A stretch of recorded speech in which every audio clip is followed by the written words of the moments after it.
अध्यक्ष महोदय, आज जो किसान है गन्ना पैदा करता है वह परेशान है कि क्या होगा, हमारा यह व्यापार रहेगा या नहीं रहेगा, उसका यह व्यापार चलेगा या नहीं चलेगा।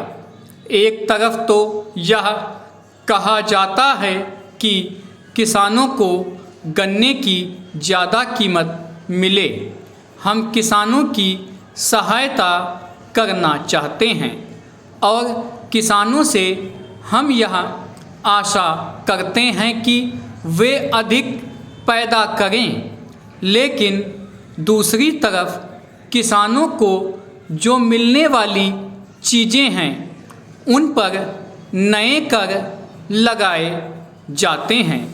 केवल केंद्र सरकार ही नहीं बल्कि राज्य सरकारें भी कर लगाती रहती हैं।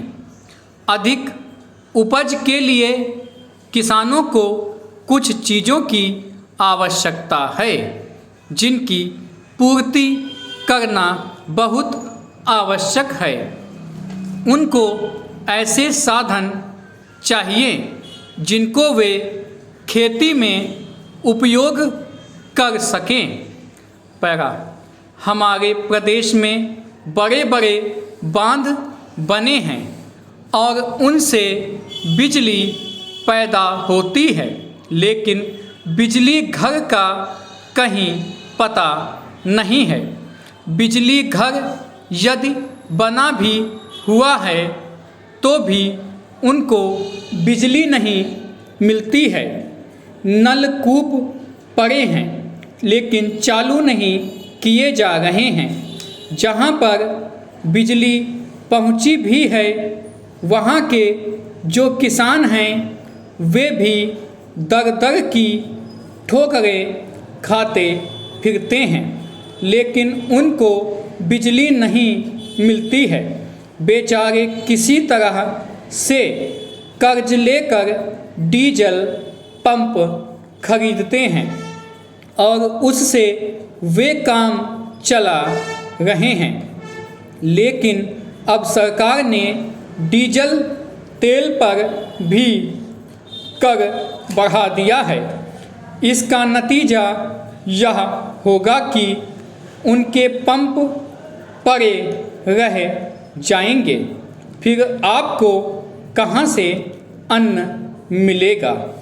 आप किसान से यह आशा करते हैं कि वह अधिक अन्न पैदा करके आपको दें, उपज बढ़ावें, लेकिन जो साधन हैं उन पर आप कर लगाते जा रहे हैं।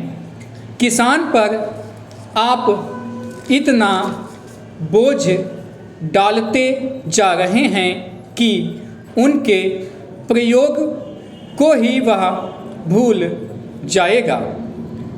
खाद की भी बात की जाती है। आप कारखाने भी खोलना चाहते हैं। दुनिया के जो बड़े बड़े देश हैं उनको आप निवेदन कर रहे हैं कि यहाँ आकर वे खाद के कारखाने खोलें और खाद पैदा करें। क्या खाद आप इसलिए पैदा करना चाहते हैं कि किसान उसको ले जाए और उसकी फसल भस्म हो जाए? कारण यह है कि उसको समय पर पानी तो मिलेगा नहीं। अगर पानी नहीं मिलेगा तो खाद किस काम आएगा? इसलिए आवश्यकता इस बात की है कि उसे पहले पानी दिया जाए। पैरा, अध्यक्ष महोदय, मैं आज एक ऐसे विषय पर बोलने जा रहा हूँ जो देश के सामने एक बहुत बड़ी समस्या बना हुआ है। आजकल कृषि पर बहस चल रही है। मैं कल से सुन रहा हूँ, कई लोगों ने तो सरकार की बड़ी प्रशंसा की है कि वह बहुत ही अच्छा काम कर रही है। मैं मंत्री महोदय से एक प्रश्न करना चाहता हूँ। मार्च में मंत्री महोदय ने एक प्रश्न के उत्तर में कहा था कि 2 वर्ष में हमारा देश आत्मनिर्भर हो जाएगा। मैं जानना चाहता हूँ कि ऐसा कहने के पीछे उनका आधार क्या है। कौन कौन से उनके पास ऐसे प्रमाण हैं जिनके आधार पर उन्होंने इस प्रकार की घोषणा की है। मैं चाहता हूँ कि जब वह उत्तर दें तो इस बात को अपने उत्तर में बताएं। आप जानते हैं कि इस देश में 80% लोग खेती करते हैं और उसके बाद भी आज हमारे देश का सम्मान दूसरे देशों में कितना है। आज हम दूसरे देशों से देश के नागरिकों के लिए खाद्यान्नों का आयात काफ़ी मात्रा में कर रहे हैं। खाद्यान्न की स्थिति बिल्कुल संतोषजनक नहीं है। देश में जहां लोग 80% खेती करते हैं, हम भोजन के मामले में भी आत्मनिर्भर नहीं हुए हैं। इसके कुछ कारण हैं। जिस समय देश स्वतंत्र हुआ उसी समय से इस सरकार ने कुछ गलतियां की हैं, जिसका यह परिणाम है कि आज इतने वर्षों के बाद भी हम आत्मनिर्भर नहीं हो सके हैं। उसका सबसे बड़ा कारण यह है कि अपने देश में पहला स्थान खेती को ना देकर उद्योग को दिया गया है। उद्योग हमारे देश के लोगों की जीविका का मुख्य साधन नहीं हो सकता है। भोजन की समस्या के हल के लिए किन किन चीज़ों की आवश्यकता है, उसकी तरफ हमें ध्यान देना चाहिए।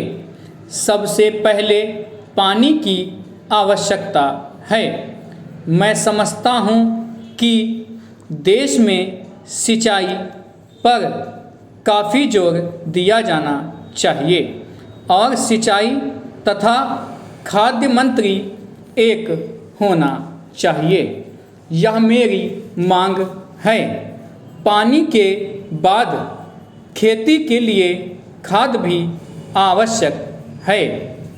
खाद का स्थान दूसरा हो सकता है। आज देश में खाद की बात काफ़ी जोर देकर कही जाती है। यह कहा जाता है कि उपज को बढ़ाने के लिए खाद की आवश्यकता है। बिना खाद के उपज नहीं बढ़ सकती।